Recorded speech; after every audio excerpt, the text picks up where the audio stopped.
Hello students, कैसे हैं आप सब लोग। उम्मीद करती हूँ सब अच्छे होंगे और स्वस्थ होंगे। मैं Meena Rana ICT virtual class में आपका स्वागत करती हूँ। स्टूडेंट्स, हम पढ़ रहे हैं क्लास 7 की हिंदी। प्रीवियस लेक्चर में हमने यहाँ हिंदी व्याकरण में समास पढ़ रहे थे और जीआईसी सियालकोट और जो आपका पटकोट है उन्होंने कहा कि हमें आपको दोबारा पढ़ना है क्योंकि इससे पहले लेक्चर में वो नहीं थे, तो इसको हम रिवाइज कर रहे हैं।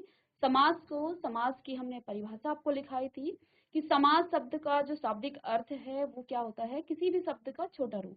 अतः दो या दो से अधिक शब्द या पद जो है अपने बीच की जो विभक्ति है उसका जब लोप कर देती है और एक छोटा रूप बना देती है उसे हम समास कहते हैं। सामासिक, इसको क्या क्या कहा जाता है, इसको एक सामासिक शब्द कहा जाता है, इसको समस्त पद कहा जाता है। जैसे यहाँ पर हमने आपको क्या कहा कि रसोई के लिए घर, रसोई के लिए घर शब्दों में से यहाँ पर हमने विभक्ति का लोप कर दिया के लिए। जो ये आपका के लिए शब्द है इसका हमने लोप कर दिया, तो अब आपको क्या मिल गया, रसोई घर। ठीक है, के लिए शब्द का हमने लोप कर दिया यानी कि यहाँ से हटा दिया है, तो अब शब्द आपको क्या मिला, रसोई घर। और यही रसोई घर आपका क्या है, ये आपका सामासिक शब्द है, समस्त पद है, इसको हम समास कहते हैं। अब समास विग्रह कैसे किया जाता है, किसी समस्त पद का पहले आप समास करेंगे, उसको छोटा रूप बनाएंगे और उसी छोटे रूप को आप फिर से विग्रह कैसे करते हैं, उसको पहले पूर्व अवस्था में लाना, उसके बीच की जो विभक्तियां हैं उनको उसके साथ लिखना, ये आपका कहलाता है समास का विग्रह। यानी कि अब आपके पास विभक्तियां भी होंगी, उसको पृथक करने की क्रिया को आप क्या कहते हैं, उसको आप समास विग्रह कहते हैं।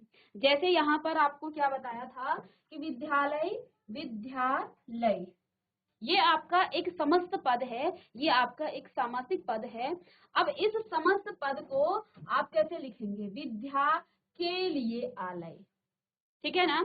तो ये जो के लिए है ये क्या है, ये विभक्ति का चिन्ह है और इस विभक्ति के चिन्ह को हमने अलग कर दिया तो ये आपका क्या हो गया है, समास का विग्रह हो गया। यानी कि यहाँ पर आपने विभक्ति का चिन्ह लिख देना है तो ये आपका क्या हो जाता है, ये आपका समास का विग्रह होता है। हमने यहाँ पर आपको बताया कि समास के यहाँ पर हमने 6 प्रकार पढ़े, जिसमें आपका पहला है अव्ययी भाव समास, दूसरा है आपका तत्पुरुष समास, तीसरा है आपका यहाँ पर द्वंद्व समास, द्वंद्व समास, बहुब्रीहि समास, द्विगु समास और आपका लास्ट है कर्मधारय समास। प्रीवियस लेक्चर में आपको बताया कि अव्ययी भाव समास क्या होता है। अव्ययी भाव समास वो होता है जिसमें आपका प्रथम पद प्रधान होता है, प्रथम पद प्रधान होता है उसे हम अव्ययी भाव समास कहते हैं। दूसरी बात, दूसरा पॉइंट यहाँ पर क्या लिखाया था कि पहला पद या पूर्व पद आपका, पूरा पद आपका क्या होता है, या तो पहला पद या पूरा पद आपका अव्ययी होता है। ये अव्ययी क्या चीज है, वे शब्द जो लिंग, वचन, कारक और काल के अनुसार नहीं बदलते हैं उन्हें अव्ययी कहा जाता है। ठीक है ना। जैसे हमने यहाँ क्या कहा, मैं यहाँ कहूँ लड़का, ठीक है, तो ये जो लड़का शब्द है इसको वचन के आधार पर आप बदल सकते हैं, इसको लिंग के आधार पर आप बदल सकते हैं। देखो यहाँ पर हमने क्या कहा, लिंग, तो ये क्या हो जाएगा, ये हो जाएगा लड़कियां, ये लड़कियां। इसको हमने परिवर्तित कर दिया लिंग के आधार पर, किसके आधार पर, लिंग के आधार पर ये परिवर्तित हो गया, इसका परिवर्तन हो गया। इसी का वचन के आधार पर ये हो जाएंगे लड़के, ठीक है। तो ये वचन के आधार पर भी परिवर्तित हुआ, साथ ही साथ लिंग के आधार पर भी ये परिवर्तित हुआ, तो ये आपका क्या हो जाएगा, ये आपका अव्ययी कहलाता है। अव्ययी जिसको आप लिंग, वचन, कारक और काल के आधार पर। अब यहाँ देखिए यथा शब्द क्या है, यथा शक्ति, प्रथम पद अव्ययी है, अर्थात यथा को आप नहीं बदल सकते हैं, इसको आप लिंग, वचन, कारक, काल के अनुसार नहीं बदल सकते हैं। यथा आपका यथा ही रहेगा, लिंग में भी, वचन में भी, काल में भी और कारक में भी यथा ही रहेगा। इसलिए यहाँ पर क्या कहा गया है कि इसका जो पहला पद है या पूरा पद है वो आपका अव्ययी होता है, यानी कि वो बदलता नहीं है, किसके आधार पर, लिंग, वचन, कारक और काल के आधार पर नहीं बदलता है। तो इस परिभाषा को भी आप लिख लेंगे कि वे शब्द जो लिंग, वचन, कारक, काल के अनुसार नहीं बदलते हैं। ठीक है, यहाँ पर फोकस करना है, नहीं बदलते, उन्हें अव्ययी कहा जाता है। ठीक है, अब यहाँ क्या लिखा है, यथा यथा शक्ति। अब प्रथम पद आपका क्या होता है, अव्यय होता है, तो अव्यय ये है अव्यय, तो ये क्या आपका बदलेगा, ये आपका नहीं बदलेगा। इसको हम क्या कहते हैं, इस पूरे शब्द को हम कहते हैं समस्त पद, इसको कहा जाएगा समस्त पद। इसमें प्रथम पद आपका क्या कहलाता है, इसको आप पूर्व पद कह सकते हैं, और ये जो पीछे वाला शब्द है इसको हम कहेंगे उत्तर पद, ये आपका उत्तर पद कहलाता है। इसको आप प्रथम पद भी कहते हैं, प्रथम पद, या फिर इसको पूर्व पद, दो नामों से आपको इसको पुकार सकते हैं। इसको आप पर पद भी कह सकते हैं, पर पद कहेंगे, उत्तर पद कहेंगे, या फिर आप इसको कहेंगे द्वितीय पद। तो देखो यहाँ पर ये पूरा आपका समस्त पद हो गया। ठीक है, ये आपका अव्यय है, किसमें, अव्ययी भाव समाज में। पूरे पद को आप समस्त पद कहेंगे। पहला जो पद होगा उसको या तो आप पूर्व पद कहेंगे, या फिर आप इसको प्रथम पद कहेंगे। द्वितीय जो पद होगा उसको पर पद कहेंगे, या उत्तर पद कहेंगे, या द्वितीय पद कहेंगे। तो तीन नामों से इसको आप पुकार सकते हैं, पर पद कहिए, उत्तर पद कहिए, द्वितीय पद कहिए। तो दो पद यहाँ पर होते हैं किसमें, समास में, एक प्रथम पद और एक उत्तर पद, द्वितीय पद। प्रथम पद को आप पूर्व पद कहेंगे और द्वितीय पद को आप उत्तर पद कहेंगे। इतनी सी बात आपको समझ में आई। चलिए इसको रफ करते हैं और आगे देखिए।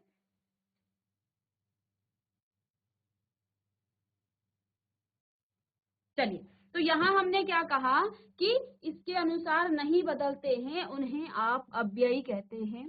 यदि एक शब्द की पुनरावृत्ति हो, अर्थात वो शब्द आपका बार बार आए।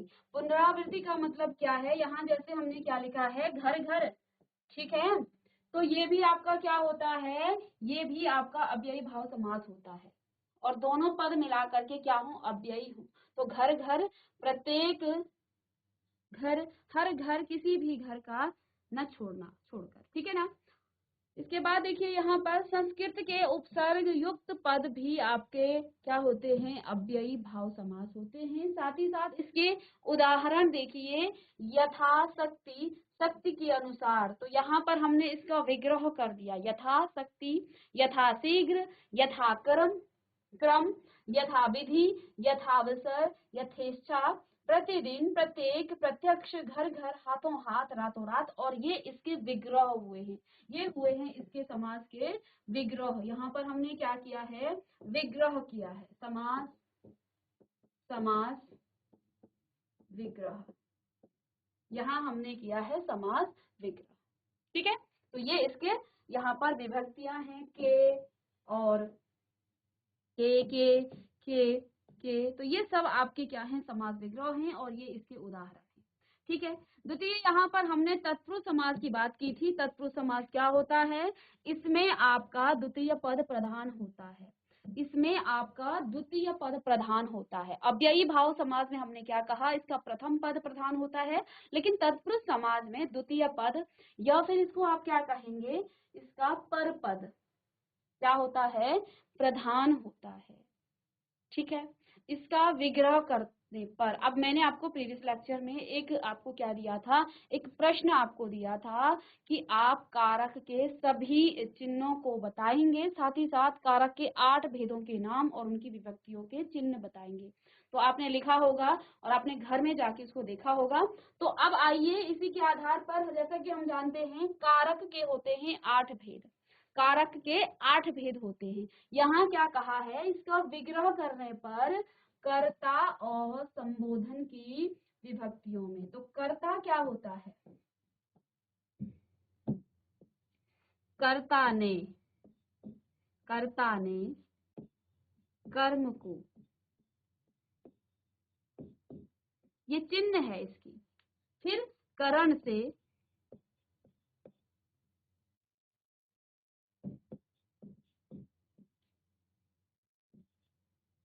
कर्ता ने कर्म को करण से संप्रदान के लिए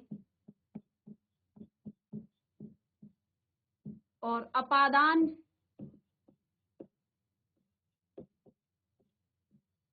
तो यहाँ जो से है ये के द्वारा आता है, अपादान से, लेकिन ये जो से है ये पृथक करता है, ये आपका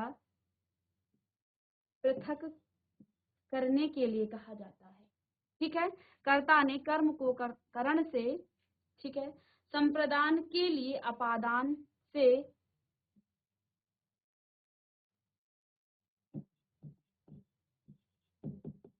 संबंध का की के और संबंध, कर्ता ने कर्म को करण से संप्रदान के लिए अपादान से संबंध का की के और अधिकरण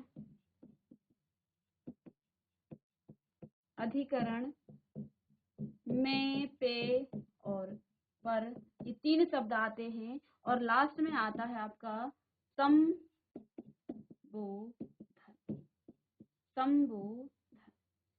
ठीक है, तो यहाँ हमने क्या कहा, कर्ता और संबोधन नहीं आएगा। ठीक है, क्या क्या नहीं आएगा, कर्ता और संबोधन। संबोधन में आ जाता है, अरे ये चिन्ह है कर्ता के, ये आपने लिख लिए होंगे, तो ये दो आपके कारक नहीं आएंगे। इसके अलावा यहाँ कर्म को करण से के द्वारा संप्रदान के लिए अपादान से पृथकीकरण के लिए और संबंध का की के और अधिकरण में पे और पर, ये 6 इसके उपभेद हो जाते हैं। यहाँ पर हमने क्या कहा है कि कर्ता व संबोधन की विभक्तियों जिसमें कर्ता का ने है और संबोधन का हे ओ अरे के अतिरिक्त किसी भी कारक, ये है कारक और ये है विभक्तियां। तो कारक की विभक्ति प्रयुक्त होती है तथा विभक्तियों के अनुसार ही इसके उपभेद भी हुए हैं। तो यहाँ पर पहला कर्म, फिर दूसरा करण, संप्रदान, अपादान, संबंध और अधिकरण। यहाँ हमने क्या क्या छोड़ दिया, कर्ता और संबोधन को छोड़ दिया है। तो इनको आपने लिखा होगा। ठीक है, मैंने फिर भी यहाँ आपको रिवाइज करा दिया है कि क्या क्या यहाँ आपके कारक आते हैं, कर्ता, कर्म, करण, संप्रदान, अपादान, संबंध और अधिकरण और संबोधन। तो ये दो चीजें नहीं आती हैं इसमें, दो ये यहाँ नहीं आएंगी, एक कर्ता नहीं आएगा और दूसरा आपका संबोधन नहीं आएगा, क्योंकि यहाँ पर कर्ता और संबोधन की विभक्तियों के अतिरिक्त, यहाँ पर ध्यान देना है, अतिरिक्त किसी भी कारक की विभक्ति का प्रयुक्त यहाँ पर होता है तथा विभक्तियों के अनुसार ही इसके उपभेद हुए हैं। इसकी विभक्तियों के अनुसार ही इसके उपभेद हुए हैं, यानी कि विभक्ति कौन कौन सी है यहाँ पर देखिए, को, विभक्ति चिन्ह क्या आ जाएगा, को, से के द्वारा, के लिए, या फिर से, ये पृथकीकरण के लिए, संबंध का की के और अधिकरण में पर। तो ये आप करेंगे। ठीक है, तो चलिए, तो ये मैंने आपको होमवर्क क्वेश्चन भी दिया था, आपने किया होगा ये। ठीक है, चलिए, तो यहाँ हमने क्या कहा कि इसके उपभेद हुए हैं। क्या उपभेद हुए हैं, किस किस के, तो देखिए यहाँ पर उपभेद किस प्रकार से हुए हैं।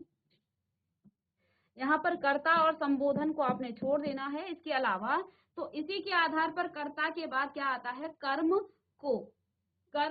को।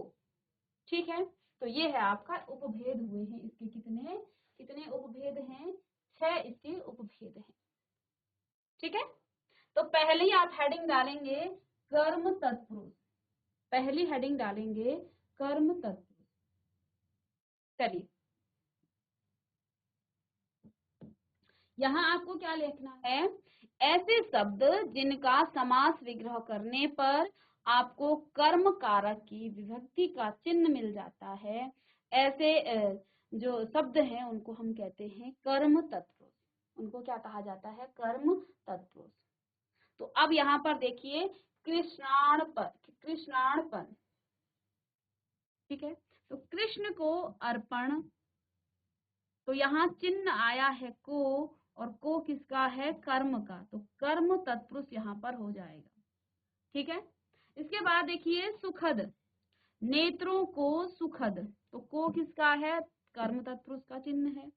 इसके बाद वन गमन, वन को गमन, को किसका है, कर्म तत्पुरुष का है, तो यहाँ पर भी आपका कर्म तत्पुरुष आ जाएगा। जेब कतरा, जेब को कतरा, तो को किसका है, कर्म तत्पुरुष का है। ऐसे ही प्राप्तोदक, उदक, उदक को प्राप्त, तो यहाँ पर को शब्द आपका आ गया है। चलिए इसे नोट डाउन करेंगे सभी बच्चे। चलिए चलिए इसको नोट डाउन कीजिएगा। तो यहाँ आपने क्या करना है, यहाँ आपको कर्म तत्पुरुष की परिभाषा लिखनी है। क्या लिखेंगे, वे शब्द जिनका समास विग्रह करने पर आपको कर्म कारक की विभक्ति का चिन्ह मिल जाता है, उन्हें कर्म तत्पुरुष कहा जाता है। ठीक है, तो और इसके उदाहरण लिखेंगे, जैसे कृष्णार्पण, कृष्णार्पण, सुखद, वनगमन, जेब कतरा और प्राप्तो तक। ठीक है, चलिए इसको हम आगे यहाँ पर देखते हैं। तो यहाँ हमने आपसे क्या बोला था कि हमने कर्म पढ़ लिया, हमने करण तत्पुरुष, कर्म के बाद क्या आता है, कर्म आपका हो गया। अब है करण तत्पुरुष, हेडिंग डालेंगे करण तत्पुरुष। इसका जो चिन्ह है वो है से या के द्वारा, चिन्ह है से या के द्वारा। ठीक है, तो अब आप परिभाषा कैसे लिखेंगे, परिभाषा में आप क्या लिखेंगे, वे शब्द जिनका समास विग्रह करने पर आपको करण कारक की विभक्ति का चिन्ह मिल जाता है से या के द्वारा, उन्हें करण तत्पुरुष कहा जाता है। वे शब्द जिनका समास विग्रह करने पर से या के द्वारा करण तत्पुरुष क्या, करण कारक की तत्पुरुष क्या मिल जाते हैं, चिन्ह मिल जाता है, उन्हें आप क्या कहते हैं, उन्हें करण तत्पुरुष कहा जाता है। इसका चिन्ह क्या है, विभक्ति चिन्ह से या के द्वारा। तो देखो ईश्वर प्रदत्त, ईश्वर प्रदत्त, ईश्वर से प्रदत्त, तो यहाँ चिन्ह किसका मिला, से का। ऐसे ही हस्तलिखित, हाथों से या फिर के द्वारा, हाथों के द्वारा लिखित या हाथ के द्वारा लिखा हुआ या लिखित। ठीक है, तुलसीकृत, तुलसी द्वारा, के द्वारा, तुलसी के द्वारा रचित। ठीक है, दयार्ध, दया से आर्द्र, तो यहाँ पर से चिन्ह आया है, यहाँ पर द्वारा आया है, सब जो है करण तत्पुरुष के यहाँ पर उदाहरण है। रत्न जड़ित, रत्नों से जड़ित, तो ये भी आपका किसका है, करण तत्पुरुष का ही उदाहरण है। ठीक है, चलिए इसको नोट डाउन कीजिएगा। और इसकी परिभाषा आप किस प्रकार से लिखेंगे, परिभाषा में आप देखेंगे यहाँ से द्वारा से, तो परिभाषा में आप लिखेंगे, वे शब्द जिनका समास विग्रह करने पर, वे शब्द जिनका समास विग्रह करने पर से या करण कारक का चिन्ह मिल जाता है या विभक्ति चिन्ह मिल जाता है, उन्हें आप करण तत्पुरुष कहेंगे। इस प्रकार से लिखना है। चलिए आगे थर्ड है यहाँ पर संप्रदान। अब देखिए से, यहाँ पर से जो है क्या कर रहा है, के द्वारा, ठीक है। इसके बाद आगे भी यहाँ पर एक से आएगा, वो से आपका पृथकीकरण के लिए है। ठीक है, और यहाँ पर जो से आया है ये आपका के द्वारा, यानी ईश्वर के द्वारा लिखित या ईश्वर के द्वारा प्राप्त। ठीक है, तो ईश्वर के द्वारा प्राप्त होने वाले को ईश्वर प्रदत्त कहेंगे। हाथों के द्वारा लिखित यानी कि हस्त लिखित, इसको लिख सकते हैं। तुलसी के द्वारा रचित, दयार्थ, दया से आर्द्र या दया के द्वारा जो है आप क्या हो रहे हैं, आर्द्र हो रहे हैं। और रत्न जड़ित, रत्नों के द्वारा जड़ित, तो ये जो है से के द्वारा ये अर्थ निकालता है। संप्रदान तत्पुरुष क्या हो जाएगा, के लिए। तो आप परिभाषा कैसे लिखेंगे, परिभाषा में आप लिखेंगे कि ऐसे शब्द जिनका समास विग्रह करने पर, ऐसे शब्द जिनका समास विग्रह करने पर आपको क्या मिल जाती है, आपको यहाँ पर चिन्ह मिल जाता है, किसका, संप्रदान कारक का चिन्ह मिल जाता है, उन्हें संप्रदान तत्पुरुष कहा जाता है। उदाहरण के लिए आप लिखेंगे हवन सामग्री, उदाहरण के लिए क्या लिखेंगे, हवन सामग्री।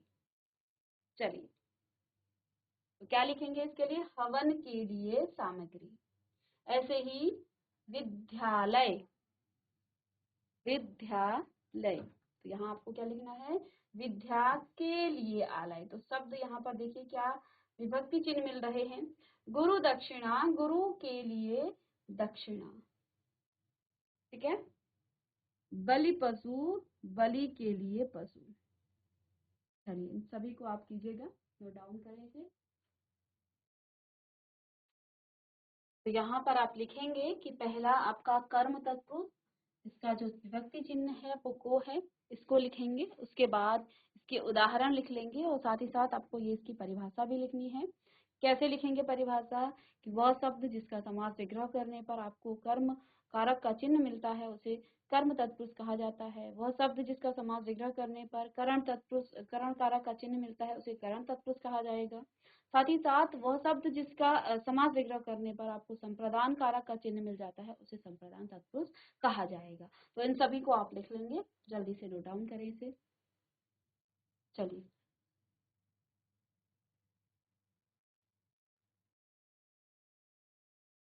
चलिए इसके बाद है आपका नेक्स्ट जो तत्पुरुष है वो आपका है अपादान तत्पुरुष। जैसा कि हमने आपको कहा अपादान का जो चिन्ह है वो आपका से है, और से यहाँ पृथकीकरण करता है, यानी कि किसी भी चीज से आप पृथक हो रहे हैं, अलग हो रहे हैं।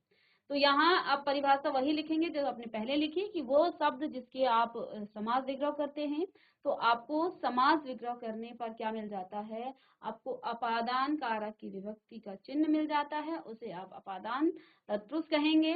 अब यहाँ पर क्या लिखा है, ऋण मुक्त, क्या लिखा है, ऋण मुक्त। तो यहाँ पर क्या हो रहा है, ऋण से मुक्त, और ये आपको पृथकीकरण कर रहा है, ऋण से आप मुक्त हो रहे हैं। पदच्युत यानी कि पद से आप मुक्त हो रहे हैं, अलग हो रहे हैं, ठीक है।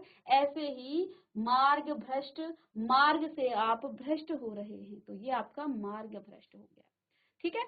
साथ ही साथ धर्म विमुख, धर्म से विमुख, तो ये आपका बता रहा है धर्म से विमुख, सॉरी, ठीक है। देश निकाला, देश से निकाला, तो सभी शब्दों में आप देख पा रहे हैं क्या हो रहा है, एक प्रकार से यहाँ पर पृथकीकरण हो रहा है, अलगाव हो रहा है, अलग हो रहा है, ठीक है। अब इसके बाद है आपका संबंध तत्पुरुष। तो संबंध कारक का चिन्ह क्या था, काकी के। तो संबंध जिसके बारे में हम बताते हैं, तो देखिए मंत्री परिषद, तो इसको भी आप परिभाषा ऐसे ही लिखेंगे जैसे कि आपने ऊपर लिखा होगा, कि वे शब्द जिनका समास विग्रह करने पर आपको संबंध कारक का विभक्ति चिन्ह मिल जाता है तो उसे क्या कहा जाता है, उसे संबंध तत्पुरुष कहा जाता है। ऐसे यहाँ पर मंत्री परिषद, मंत्रियों की परिषद, प्रेम सागर, प्रेम का सागर, राजमाता, राजा की माता, और आमचूर, आम का चूर। तो यहाँ कहीं ना कहीं मंत्रियों का और परिषद का दोनों का क्या है, संबंध है। प्रेम का सागर, किसका, प्रेम का सागर, राजा की माता, तो संबंध है राजा का माता के साथ, माता का राजा के साथ। आम का चूर्ण, चूर्ण किसका बना है, आम का बना है, तो आम का संबंध चूर्ण से है, चूर्ण का संबंध आम से है। राम का चरित्र, चरित्र किसका है, राम का। तो यहाँ पर राम और चरित्र ये दोनों आपस में संबंध बना रहे हैं, इन दोनों का आपस में संबंध है, ठीक है। तो ये आपका क्या हो जाएगा, संबंध तत्व। तो जैसे ही आप देखेंगे ना, जब इनका समास विग्रह करेंगे तो आपको देखने से भी पता चल जाएगा कि, और साथ ही साथ विभक्ति चिन्हों से तो आपको चलेगा ही पता, ठीक है। इसके बाद छठा जो इसका भेद है, उपभेद है, वो है आपका अधिकरण तत्पुरुष। इसके बाद आप हेडिंग डालेंगे अधिकरण तत्पुरुष, ठीक है। चलिए अधिकरण तत्पुरुष में क्या कहा था, यहाँ पर क्या आ जाता है, मैं, पे और पर, मैं, पे, पर,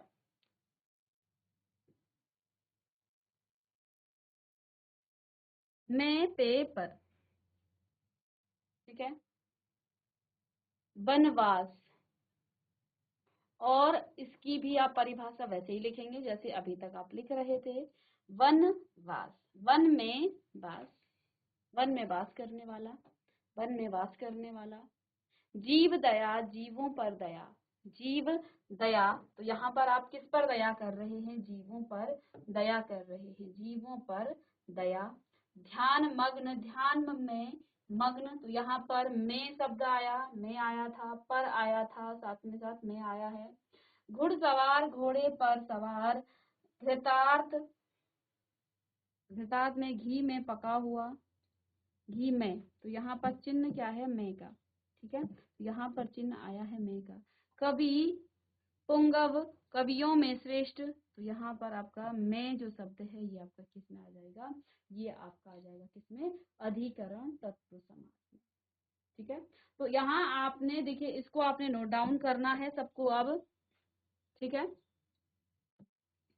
सबसे पहले आप यहाँ करेंगे अपादान तत्पुरुष का, फिर आप संबंध तत्पुरुष के बारे में लिखेंगे और अधिकरण तत्पुरुष में लिखेंगे। जल्दी से इसे नोट करें।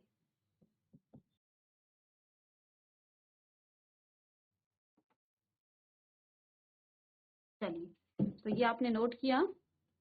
अब यहाँ पर हमने तत्पुरुष के 6 भेद पढ़ लिए। अब तीसरा यहाँ पर था आपका द्वंद्व समास। ठीक है, तीसरा जो आपका समास है वो है आपका द्वंद्व समास। हेडिंग डालेंगे आप सभी, द्वंद्व समास। चलिए, द्वंद्व समास। ठीक है, तो यहाँ देखिए, यहाँ पर आपको कुछ पॉइंट लिखे हुए हैं।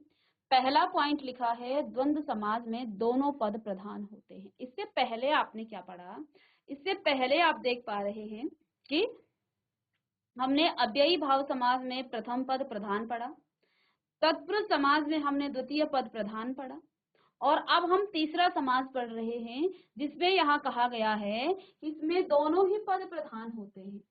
यानी कि प्रथम पद, अब आप देखिए माता और पिता, तो दोनों ही प्रधान हैं, कोई भी ऐसा नहीं है कोई प्रधान और कोई गौण। ठीक है, तो दोनों पद क्या है यहाँ, दोनों ही प्रधान हैं।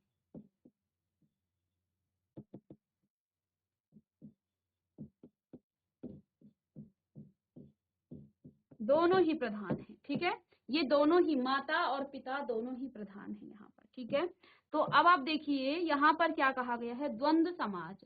द्वंद्व समाज दोनों पद प्रधान हैं। दूसरा पॉइंट यहाँ लिखा है, इसका विग्रह करने पर, जब हम इसका विग्रह करते हैं तो हमें और अथवा या शब्द की, मतलब विग्रह करने पर आपको और या शब्द यहाँ पर प्रयोग होता है।